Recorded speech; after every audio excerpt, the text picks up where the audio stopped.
شركيات الشيعة. شركيات الشيعة.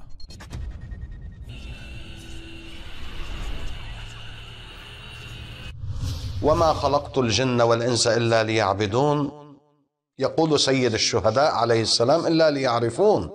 فإذا عرفوا عبدوا، وإذا عبدوا استغنوا بعبادته عمن سواه.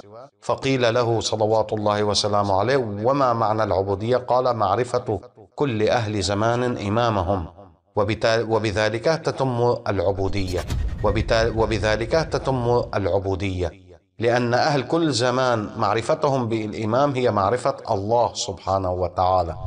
والذين كفروا وكذبوا بآياتنا أولئك أصحاب النار هم فيها خالدون.